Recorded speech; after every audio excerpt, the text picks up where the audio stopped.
कोई भी सोचना नहीं, किसी के लिए कोई पानी का ठिकाना नहीं, खाने का ठिकाना नहीं, कुछ भी।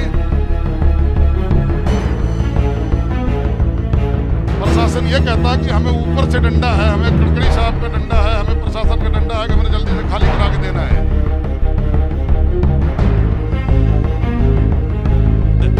पूरे इलाके का सारा काट दिया गया बिजली पानी। अच्छे दिन आएंगे, आज हमारे से हमारे छत छिने जा रहे हैं। इस देश में सिर्फ राम मंदिर के जमीन का ही 2 लाख में खरीद के 2 करोड़ में बेचना, 20 लाख में खरीद के 18 करोड़ में बेचना नहीं होता है। मैं इस समय दिल्ली में नजफगढ़ का इलाका है, देश की राजधानी दिल्ली है, और ये सब मकान देखिए, इस तरह की ऊंची ऊंची बिल्डिंगें बनी हैं। पूरा इस तरफ से प्लॉट कटे हुए हैं, ये देखिए प्लॉट कटे हुए हैं। और अब दिल्ली के एसडीएम और डीएम, दिल्ली प्रशासन का कहना है कि ये ज़मीन सारी सरकारी और ये सारे मकान तोड़े जाएंगे, क्योंकि यहाँ से जीटी करनाल रोड में हाईवे बनना है और ये बड़ी बड़ी बिल्डिंगें बनी हुई है। लेकिन सरकार का कहना है कि ज़मीन इनके, इन्होंने मुझे बहुत सारे पेपर्स दिखाए हैं, रजिस्ट्री के पेपर है, कोई इनको बेच के गया है। फिर इन्होंने अभी जो प्रधानमंत्री ने स्कीम निकाला था कि जो भी ज़मीन जो कि सिर्फ अटॉर्नी है, जिनके पास अधिकार रजिस्ट्री नहीं हुई है, उसको रजिस्ट्री करे थे। जो कॉलोनियाँ जो लीगल नहीं थी, अवैध कॉलोनियाँ थी, उसको लीगलाइज किया गया था, उसके तहत इनको रजिस्ट्री भी हो गई है। नजफगढ़ का इलाका है, वो एड्रेस भी बताएंगे। और आप सोचिए, पक्की सड़कें ये सरकार नहीं बनवाया होगा, बिजली के पोल गड़े हुए हैं, पाइपलाइन है, पानी है, उसके बाद भी ये सारे मकान, ये बड़े बड़े मकान हैं। एक मंदिर भी चपेट में है। मेरे साथ एक हैं, क्या नाम है आपका? राम ध्रुव वर्मा नाम है मेरा सर। वर्मा जी, ये जमीन, ये कौन सी जगह बता दीजिए। ये जड ब्लॉक है, श्याम विहार का जड ब्लॉक, रोशनपुरा, श्याम विहार फेस 1। ये अपना विधानसभा, मटियाला विधानसभा लगता है। यहाँ के विधायक है हमारे गुलाब सिंह जी, और सांसद है हमारे प्रवेश वर्मा जी।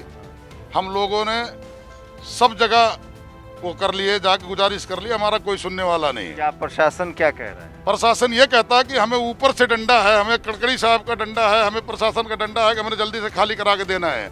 जबकि हमारे ये किसी भी मास्टर प्लान में हमारे घर नहीं आते।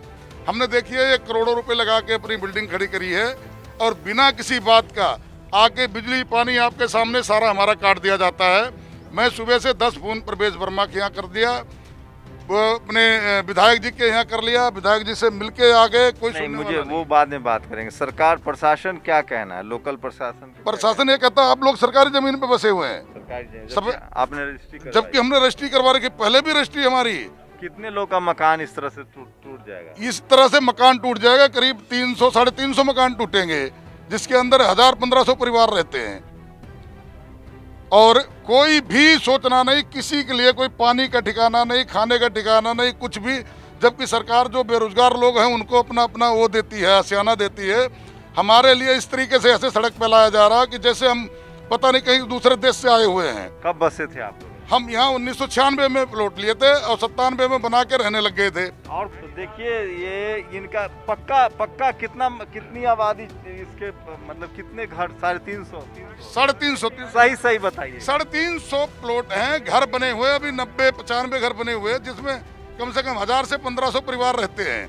और बड़ी बात यह, सरकार इतना झूठ थोड़ी बोलेगी, उसकी जमीन होगी, आप लोग को किसी ने ठग दिया। पेवर सरकार झूठ बोल रही, पेवर सरकार। इस सरकार ने इतना दुखी कर रखा है कि हमें ये बोला गया था अच्छे दिन आएंगे, आज हमारे से हमारे छत छिने जा रहे हैं, हमारे बिजली पानी काटी जा रही है। हो सकता है कोई फ्रॉड कर गया हो, सरकारी जमीन का प्लॉट बेच दिया हो। सर, इतने दिनों से फिर सरकार सो रही थी, आज तक सरकार क्यों नहीं जगी? क्यों नहीं उन्होंने अपना कब्जा लिया? क्यों नहीं पहले तोड़ फाड़ किया? क्यों नहीं हमारे को क्यों बनाने दिया? एक बात बताइए, जब आप लोग बिजली कनेक्शन लेने गए थे तो भी तो रजिस्ट्री मांगा होगा ना? हाँ, दिया हमने, इसीलिए बिजली दिया, कनेक्शन दिया, और अपना पानी का कनेक्शन दिया, हाउस टैक्स लिया हमारे से। हाउस टैक्स 10 साल से भरता हूँ मैं। 10 साल से। अब है, ये तो देखिए, इतना शानदार घर बना हुआ है इनका। क्या कह रहे हैं, आपके भी घर चपेट में? जी सर, चपेट में क्या सर जी, लाइट बिजली पानी सब काट के शुरुआत। हाँ जी। और एमपी साहब के साथ। हाँ जी सर, हमारा भी इसी लाइन में आगे की तरफ है। दो, एक मेरे मामा का घर है और एक हमारा घर है। दोनों घर की लाइट उन्होंने काट दी है और बिजली है। तो आप लोग तो पढ़े लिखे ताकतवर लोग हैं, आप लोगों को तो जब रजिस्ट्री करवाई होगी तो पेपर तो चेक किया होगा। अभी डीडीए ने सर पेपर चेक किया, पेपर तो पहले उनके चेक हो गया। अधिकारी आए, दो पड़ोसियों विटनेस लिए, पूरा वो करके गए, फिर लाइट लगाई ऊपर। दो तरीका होता है, एक तो सरकारी जमीन होती है, एक सरकारी जमीन जहाँ नहीं है, जहाँ निजी जमीन है वहाँ सरकार मुआवजा देती है। जब अगर रोड बनाना हो या फ्लाईओवर बनाना हो या कोई भी काम करना हो, सरकारी काम हो, मुझे समझ में नहीं आ रहा है कि कितना बड़ा जालसाजी होता है इस देश में ज़मीन के नाम पर।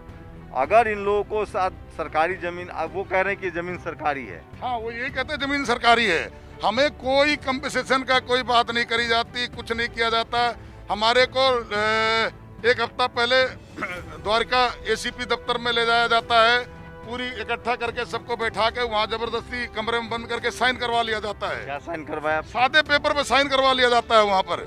श्याम विहार है, ये श्याम विहार है, बिहार फेस 1 जेट ब्लॉक में है। और इन लोगों का आरोप है कि इन्होंने रजिस्ट्री करवाई है बाकायदा, और उसको फ्री होल्ड भी करवाया है, जो प्रधानमंत्री की योजना आई थी जिसके बीजेपी ने बड़े बड़े होर्डिंग्स लगाए हैं। और अब अगर ये सरकारी, सवाल दो है, अगर ये सरकारी ज़मीन है तो बताना चाहिए था, इन लोगों के साथ फर्जीवाड़ा हुआ है।